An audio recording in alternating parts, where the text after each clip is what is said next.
Hi everyone, my name is Caitlin. This month at LifeHouse Kids, we're talking about forgiveness.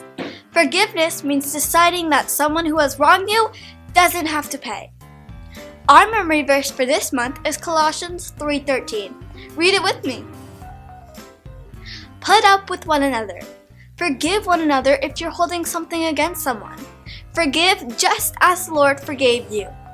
Colossians 3:13. Great job! Let's get ready to watch our new Bible story this week. Hey, welcome to Story Lab. This week, we're talking about forgiveness, while we take a look at the story of a man who found himself far from home.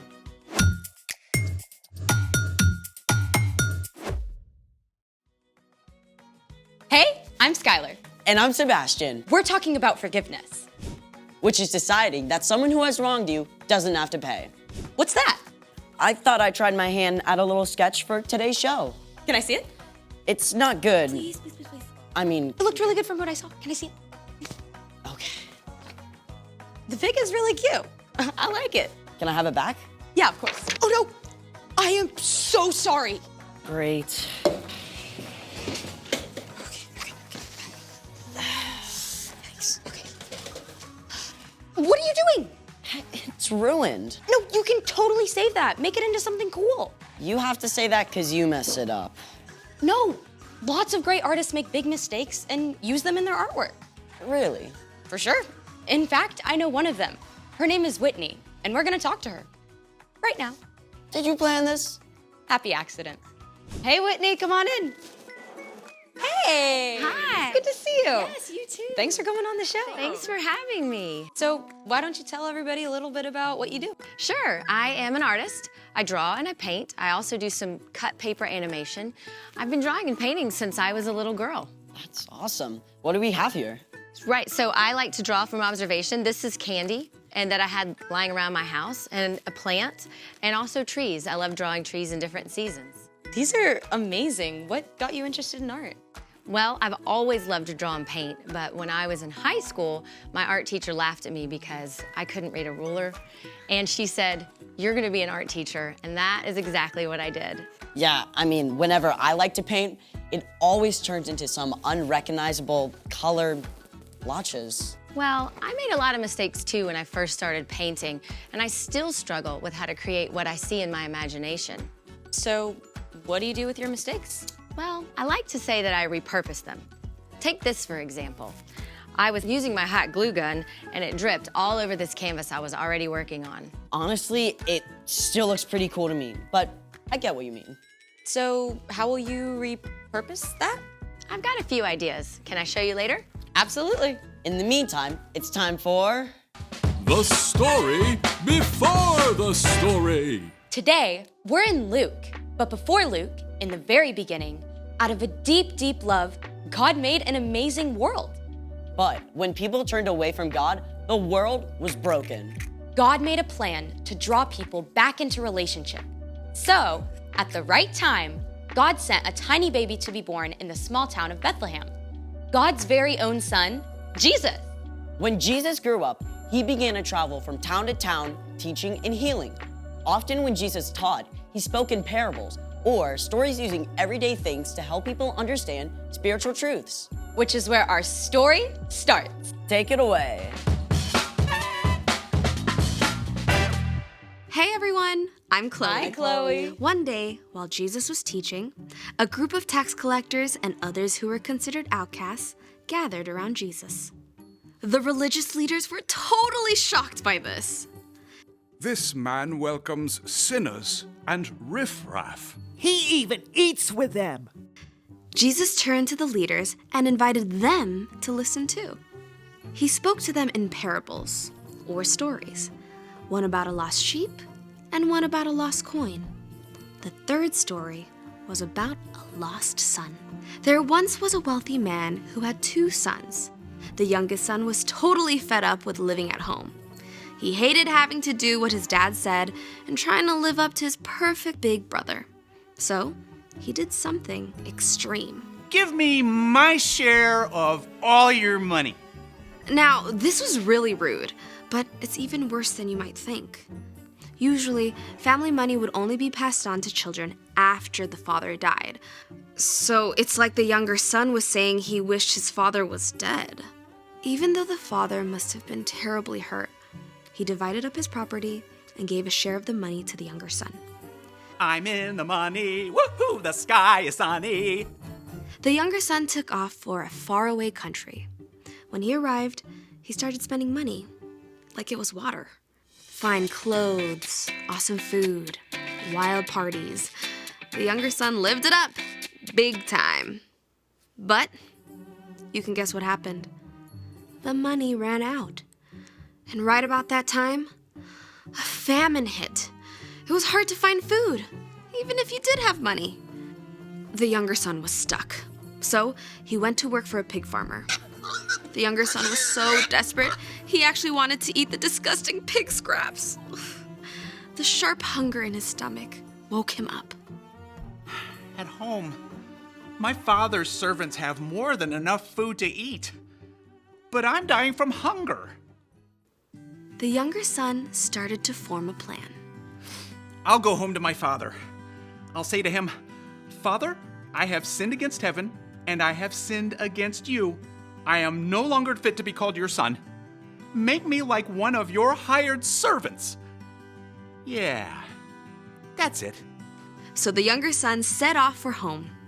He was tired and weak, and the journey seemed to take forever. But at last, he neared home. I'm no longer fit to be called your son. But while the son was still a long way off, his father saw him. The father's heart was filled with love. He ran to his son and threw his arms around him and kissed him. Father, I have sinned against heaven and against you. I am no longer fit to be called your son.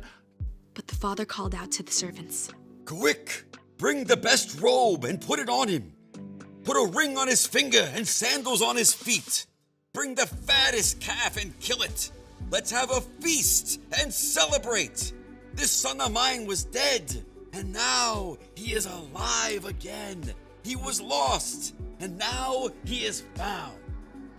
In no time at all, the younger son was dressed in fresh clothes instead of rags, and found himself the guest of honor at a feast. His head must have been spinning. But meantime, we can't forget the older brother.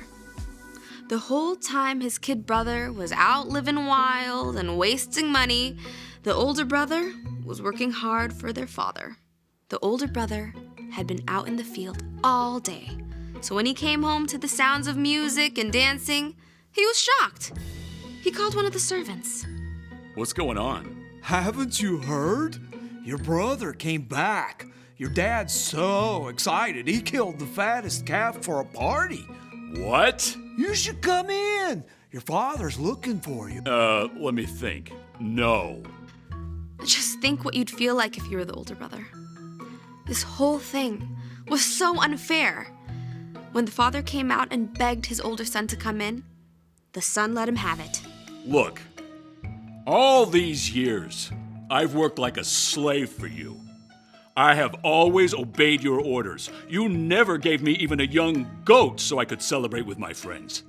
But this son of yours wasted your money on crazy things. Now he comes home, and for him, you kill the fattest calf. The father looked on his older son with the same love he gave his younger son. My son, you are always with me. Everything I have is yours. But we had to celebrate and be glad. This brother of yours was dead, and now he is alive again. He was lost, and now he is found. And that's the end. Jesus didn't tell the crowd what happened next. Maybe the older brother had a change of heart and came inside to have a blast with his brother. Or maybe he held on to his anger and stayed outside, alone. The end. Wow, there is a lot going on in that story. Yeah, sometimes I get the younger brother. Sometimes I want to do what I want to do. But then also sometimes I feel like the older brother, and I want everything to be perfectly fair. They both needed forgiveness. The younger brother for being hurtful and making really poor decisions. And the older one for being angry and bitter. So, what's our part in the story? Well, the father forgave both his sons. He forgave the son who did big, bold, awful things, but he also forgave the son who did everything right on the outside, but had a hard, bitter heart. And God is just like that father. God is always ready to forgive you for what you've done, no matter how big or small. If you go on a website that your parents specifically told you is off limits. Or you had a rotten attitude when your mom asked you to do something. If you lie about brushing your teeth, No matter what, you can always come back to God and know that God will forgive you. Just like the younger son. And the older one, too. knowing God will forgive you is never an excuse to try getting away with something. You will only hurt yourself and others. But you can have absolute confidence that God will always welcome you back, no matter what. It's the most amazing news ever. You got that right. See you next time. Bye, Chloe. So here's the thing. God will always forgive you. Yeah, God is like a master artist. He takes our messes and mistakes and turns them into something beautiful. Speaking of which, Hey there. hey, we're so excited to see what you did with your mess up. Well, here you go. Wow. I took my hot glue gun and I added more hot glue and then I turned it into flowers. It looks like you did it on purpose. Hey, thanks for hanging out with us today and showing us your process. My pleasure. See you guys next time. Bye, Whitney. She really inspired me. Hey, let's see your sketch. See how your mistake turned into something amazing? Yeah, thanks for joining us in the Story Lab. See you next time. Thanks for joining us. Just a reminder, we are reading the New Testament this year. If you read just one chapter a day, Monday through Friday, you can read it all in 1 year. Keep track of your reading on our chart. If you need a copy, ask your small group leader. Now get ready, because your small group leader has lots more planned for you. See you next time. Bye!